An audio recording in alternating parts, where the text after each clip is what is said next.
Good morning. My name is Ron Morris. This is Moving Forward TV, your local real estate and mortgage update. And I am DeLynn Gaston. Thanks for joining us today. Today we wanted to share with you some interesting changes that are coming in the world of credit reporting.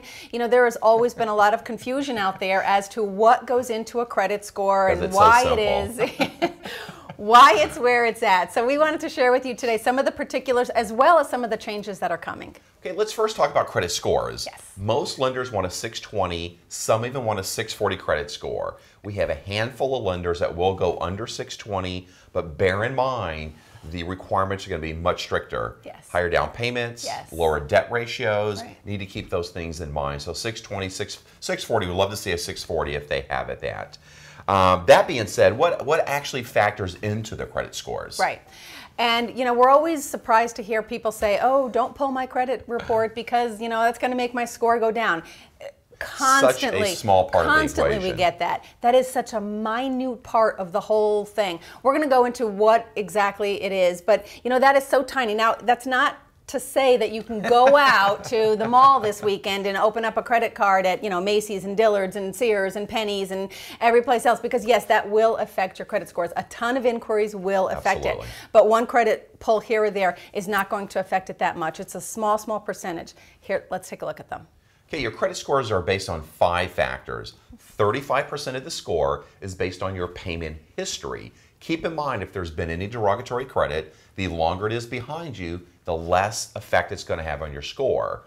On the opposite of that, the more recent your negative credit is, the greater negative effect it's going to have on your credit score. So kind of keep that in mind. Yes. The next thing is your 30% of your score is based on your balances, the proportion of your credit line to what your balance is. In other words, if you are at the tippy top of your credit card, of your credit line, your limit, right, that is going to affect you tremendously. They like to see you at least a gap. You want a gap 50%. There. So if your credit line is $5,000, try not to let your balance go above $2,500, and you'll be in good shape.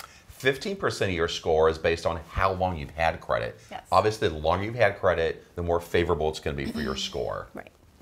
Here comes the inquiries. 10%. Your score is only affected by 10%. At the most. At the most on your inquiries, which is who's pulling your credit report and how many times. And how long ago they pulled your credit report, right? And 10%, the remaining 10% is the type of credit that you have. Credit cards, student loans, mortgages, things like that. All that together is going to comprise your credit score. And those are the models that were given to us by Experian, TransUnion, and Equifax, who are the repositories.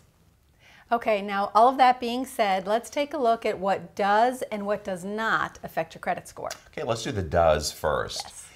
Basically, your payment history on anything that's on your credit report, from your credit card, right, from your car payment, your mortgage, if there's any student loans involved. On the adverse side of that, if you have any collection accounts, judgments, foreclosures, bankruptcies, all those items are going to affect your credit score.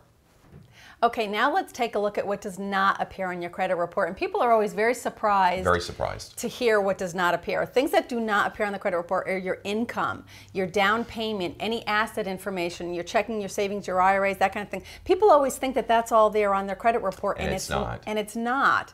Your criminal record is not on there. Your political preference, health, anything like that. That stuff is not on a credit report.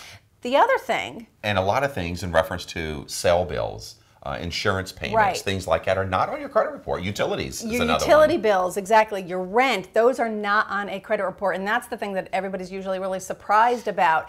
Now, not to say if those things are delinquent, go into collection or whatever, then they're on the credit report? Like that. Imagine they that. will be on your credit report.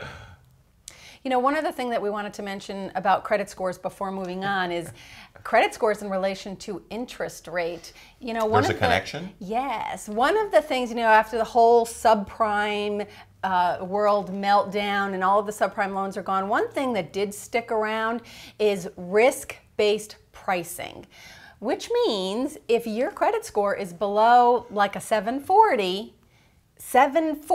which is a very good score, definitely used to be excellent at one time. If you're below that, you're not going to get the best interest rates that are out there. They will increase your interest rate as your score goes down. Exactly. And we don't want to offend anybody by no means, but again, if you have under a 740 credit score, don't expect the best interest rate. Right. I mean, flat out, that's just the way it is.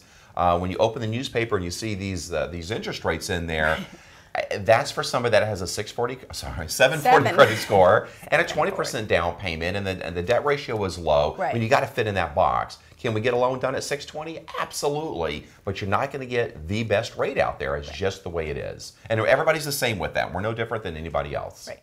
Now, this is the world of credit as we know today. Right. As we mentioned earlier, credit is an ever-changing industry. Yes, it is, just like the rest of the mortgage world. Exactly. Go figure. There was an article yesterday in the Chicago Tribune about some changes that are forthcoming in the credit industry. Over the years, lenders have, credit reports have provided lenders with kind of like a credit history of how someone pays, and that's what they use to determine their credit risk. Well, apparently what's going on is they are in the midst of developing some new tools that go beyond just a payment history.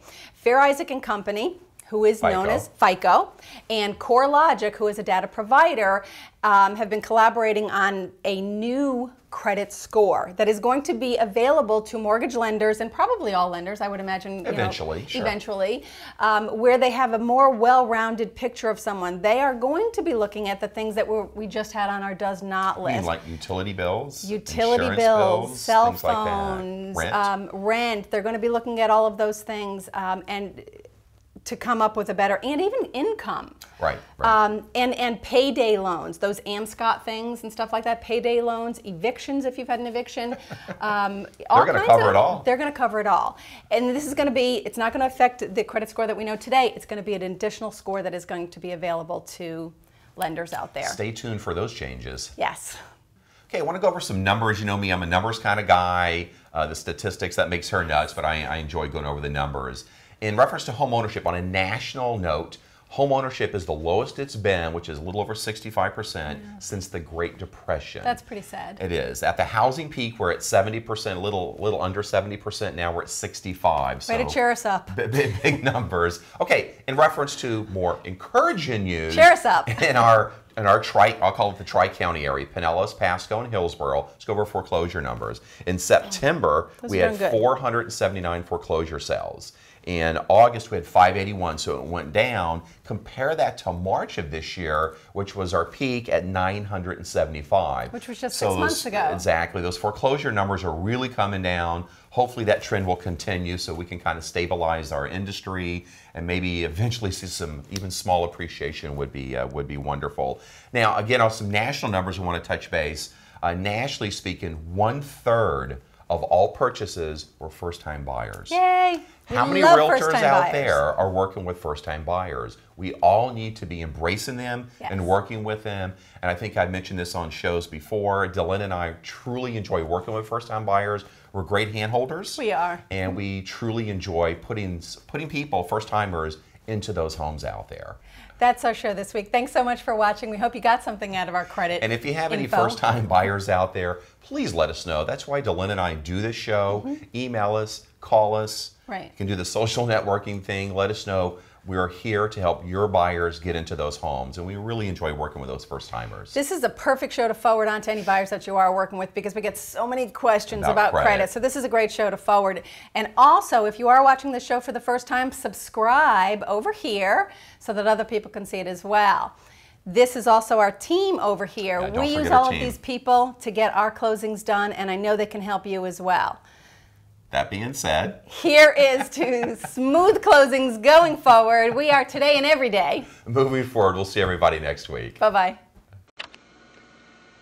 The internet is a completely different culture, isn't it? You said it. Everything here is immediately followed by sarcastic comments and nasty responses. Yep. We're finally where we belong.